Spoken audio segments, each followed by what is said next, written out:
So a few days ago, there was a post that ended up going live in the Ironsight community, and I just want to address this because I think this is the greatest news I've ever seen so far in Ironsight, and that is the quick quiz. What map is this in Ironsight?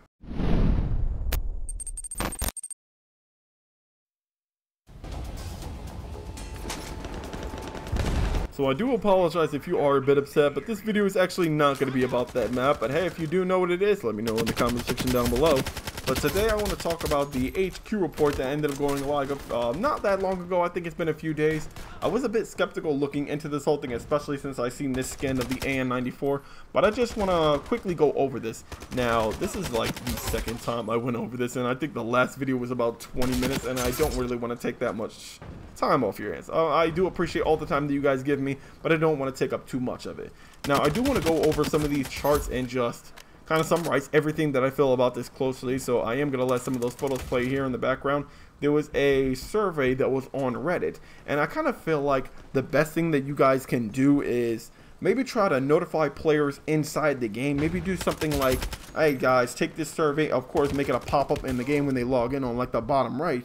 Make it to where, hey, complete the survey in Ironsight and get like 1000 GP or something like that. So it does kind of encourage players to do this. So hopefully in the next survey that you guys do, you do something like that, because I feel like the numbers would be far greater. Or who knows, maybe the majority of the Ironsight community is on Reddit, but me personally, I don't even know if I have a Reddit account, but I know I don't.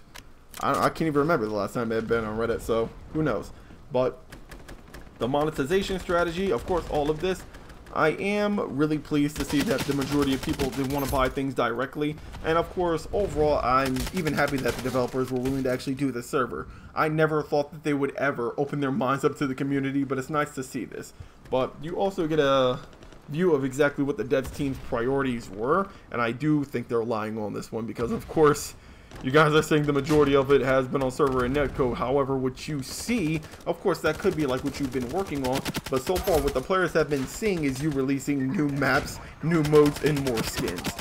And really more weapons. I don't really know what you guys think of, like new weapons. Maybe you think of weapon skins or something like that, but I've yet to see a single new weapon added to this game. Hopefully the honey badger, come on Whipple, I would really be pleased with this. I might even sign up for the partnership again if you add the honey badger. Of course, don't make it to where it's like 3 requirements in the whole thing. I mean, make it up completely new weapon. But anyway, continuing on with the whole thing, there are these network lag things. I'm not really going to get into the network lag that much, but I am going to post it here and make it to where you are. And I mean, I'm going to leave it on the screen a bit so you guys can take a look at it, because it's some real interesting stats. It's like comparing it to like Battlefield 1, Rainbow Six, and all this other things. Now, I do kind of question these stats, exactly what are the tests that have been done to this whole thing, but nonetheless, I am going to post this here, make you guys have all of that. And I guess like some of these things are going to be flushing out in the next 2 updates. For example, matchmaking by ping. I am a little bit worried about that, but I'm going to remain positive and think exactly what good can come from this. The netcode is going to be getting addressed, thankfully, absolutely, hallelujah, it's about time. Character physics, so you're not going to be seeing characters doing cartwheels all over the place, even though that really wasn't an issue. It was kind of more of a big laugh, but of course, it is a bug with the game, and of course the developers want the game to be as perfect as possible, so no more flying cartwheel people. That's unfortunate, but very high ping block, that's going to be very nice. Hopefully they have like a system to where, similar to Black Squad, where it's like everyone playing on the lobby, and then if you have a player whose ping is significantly higher than everyone in the lobby, they get kicked, and I think that would be a really nice idea. I am a bit nervous about the game balances, because I guess the new update is going to be addressing the sniper rifles.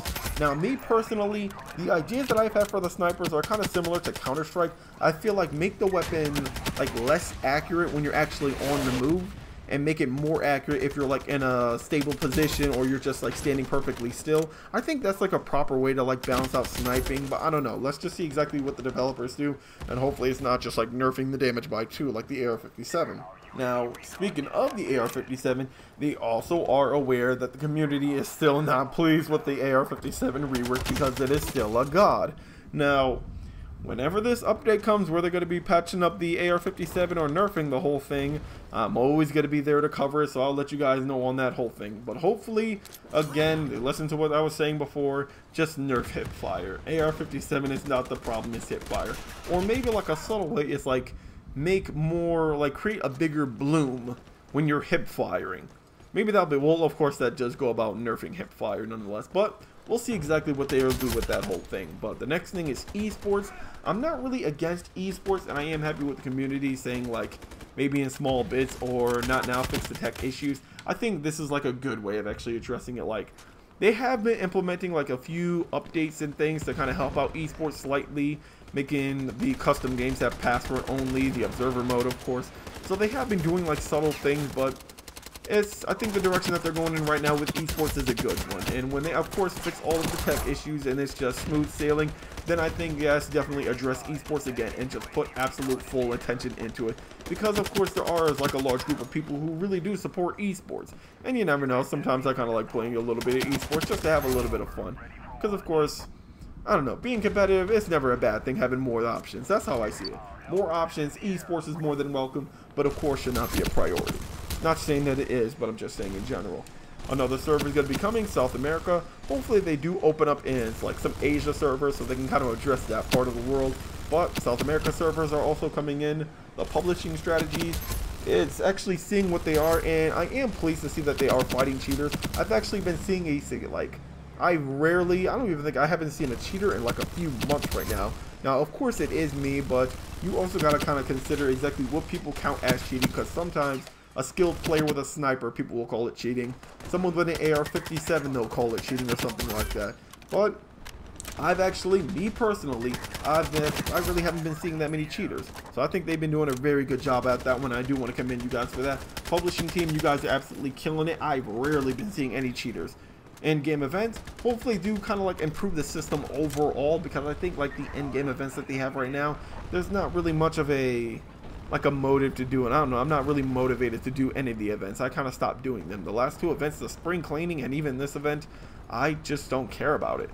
I don't know, maybe try to add like some sort of like good unlocks or something like that, not like the MGL for 3 days or something like that. I don't know, but again, that's just me personally. But this is the chart that they have for the publishing team. Of course, their main priority is just fighting cheaters, and I think that is a good way of looking at it. Now, there is some upcoming content coming out, and they did show this sneak peek right here. I don't know if it's just you guys actually seeing this requirements. Now, hopefully they actually implement the system that they were saying before, like people were voting for, and actually buying things directly. Now, I don't know if this is in the testing version, but I do want to like just point this photo out, like just some small detail out on this Whipple-in area in case you guys are watching this right now.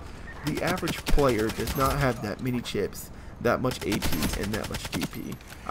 Maybe you guys already know this, but I just want to highlight that. No, I don't even think there is a single player in the world outside of this one right here, or outside of the dev team, that has this much AP, this many chips, and this much GP. Just want to say that right now. Now, the next thing that is being released, and this is being teased, and I think this is the only bad thing in this entire post. So they're teasing a new mode, I guess, coming out, and a new map. Now, I wouldn't have said absolutely nothing about this until they put the word new in this. Whipple, area, you're literally blowing smoke up your chimney right now. I don't know what makes it, like a large chunk of the community already knows that this map has been data mined. The cruise ship map is already ended. Here's the screenshot here. This map is already in the files.